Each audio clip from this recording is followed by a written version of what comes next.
For centuries, wise men have asked the same question. What reveals the wicked heart?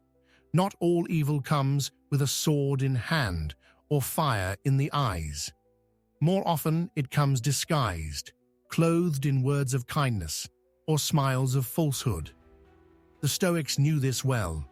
Marcus Aurelius reminded himself each morning, "Today I shall meet the ungrateful, the arrogant, the deceitful, the jealous, the ill-tempered.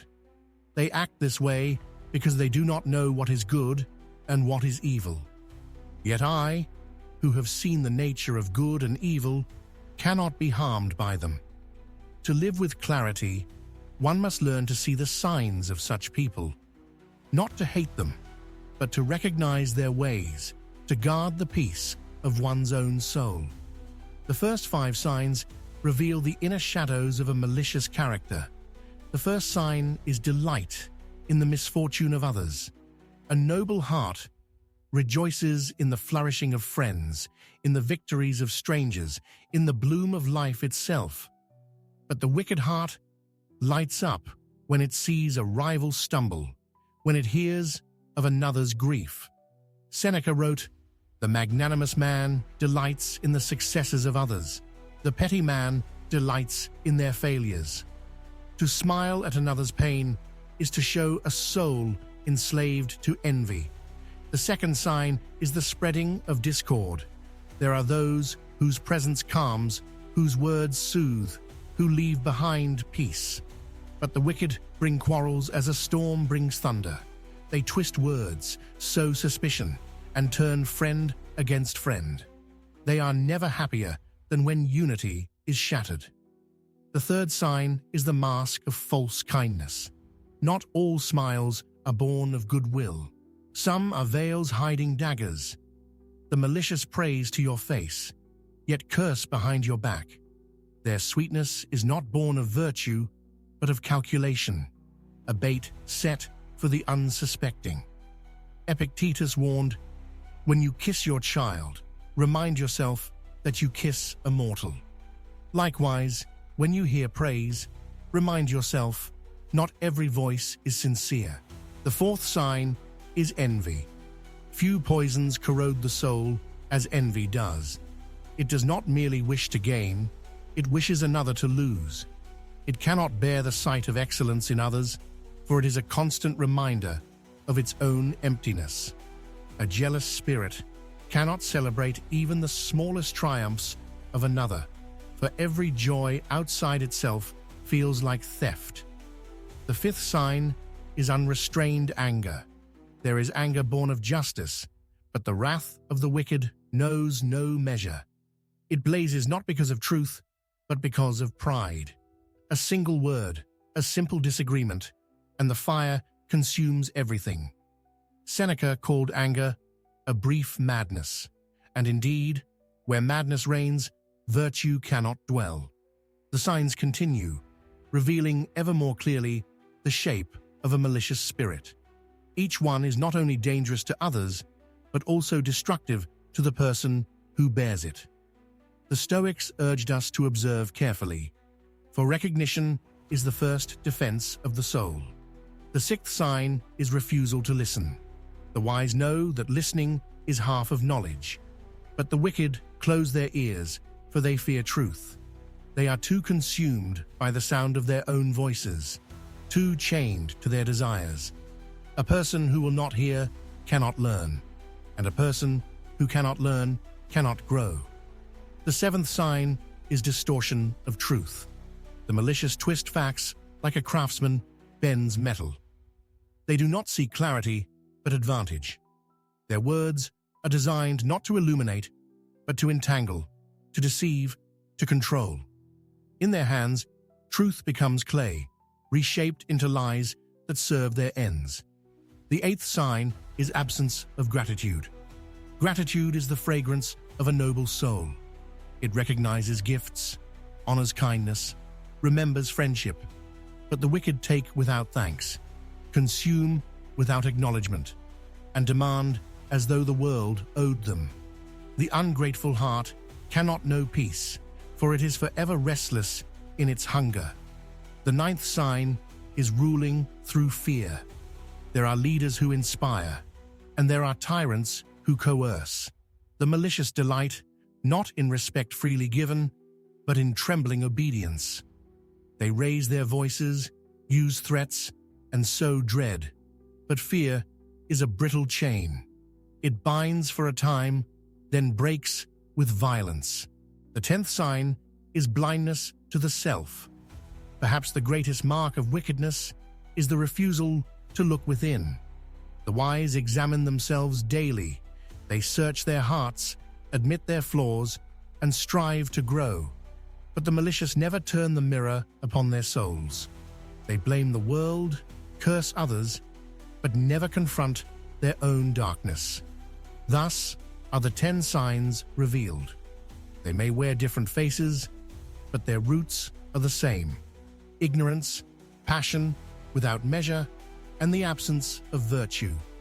Now that we have seen these 10 signs, what shall we do? Should we condemn? Should we fight? Should we despair?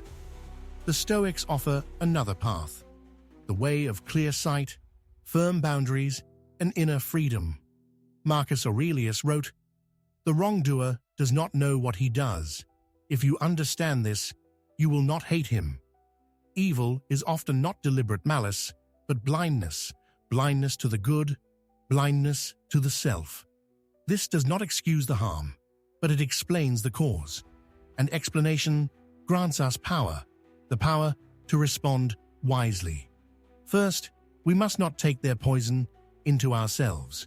If a man rejoices at our fall, let us not rejoice at his. If another lies, let us not answer with lies. The greatest victory is not to mirror the enemy, but to rise above. Second, we must draw boundaries. Compassion is not servitude. To pity the blind is just. To let him lead you into the pit is folly. The Stoic withdraws from harmful company when necessary, not from weakness, but from strength. Third, we must use evil as a mirror. When you see envy, ask yourself, do I envy?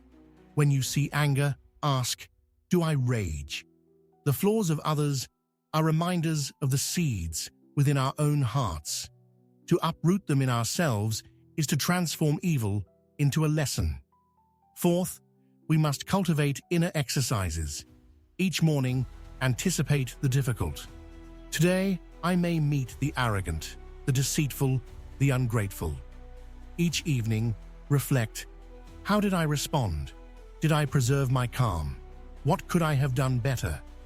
Through practice, the soul grows strong. And finally, we must remember the highest teaching, that the true harm of evil is not in what it does to us, but in what it tempts us to become.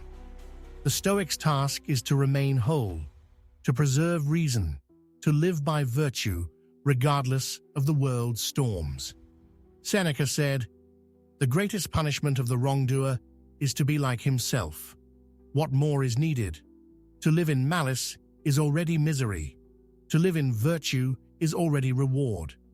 So beware the signs of the wicked, not to hate them, not to hunt them, but to guard your own heart. For if you can walk among them and remain uncorrupted, if you can face their shadows without losing your light, then you have triumphed." And in that triumph lies the true victory of Stoicism, not conquest of others, but mastery of the self. To walk among the wicked and remain unshaken is a trial of the highest order, one that tests not only patience, but the very foundation of the soul. The world is strewn with those who act from envy, pride, and cruelty, yet the Stoic does not shrink from their presence. Every encounter with malice becomes a mirror, reflecting not only the darkness in others, but also the latent shadows within ourselves. The wise mind does not seek to extinguish these shadows externally. It tempers the heart internally, cultivating clarity where confusion might flourish and steadfastness where temptation might sway. True freedom is found not in the absence of adversity, but in the mastery of one's responses. Each insult endured without anger, each deception faced without deceit, each provocation met without yielding. These are the victories that no tyrant, no schemer, no malice can undo. For the soul that is governed by reason and anchored in virtue is untouchable. Its peace is not given by circumstance. It is self-generated, impervious to the shifting tides of fortune. Consider, then, the measure of a person who meets evil with virtue. They do not simply avoid corruption. They grow stronger, their compassion more discerning, their judgment more precise. They learn to act in the world without being of the world, moving like a river around obstacles, shaping life with integrity rather than force. Each encounter with a malicious soul becomes a lesson, a challenge, a crucible in which resilience and wisdom are forged. And in this forging, one discovers a paradox. The presence of evil in the world, instead of diminishing the spirit, can elevate it. The wicked reveal the fragility of unexamined passions, the emptiness of unrestrained desires, and the hollowness of pride without virtue. By observing them, the Stoic gains insight into the mechanics of human frailty and the pathways that lead to suffering. Knowledge of these pathways is power. Power not to dominate others, but to protect oneself, to navigate the currents of life with prudence, and to cultivate an enduring serenity. Thus, the final victory of Stoicism is not merely the avoidance of harm, but the transformation of challenge into opportunity, the conversion of darkness into understanding, and the refinement of the self into an instrument of reason. In the presence of envy, rage, deceit, and fear, the Stoic does not bend. They bend reality to the discipline of their mind, shaping their perception, their actions, and their very essence according to virtue. Let the wicked act as they will. Their cruelty may ripple through the world, but it cannot touch the soul that has learned to dwell in wisdom. The storms of malice may roar, yet the inner citadel stands unbroken, a sanctuary of reason, courage, and tempered passion.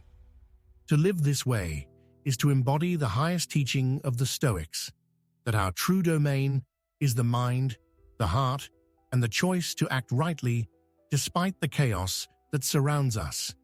In the end, the measure of a person is not how they respond to ease or comfort, but how they maintain integrity amid the treachery of others.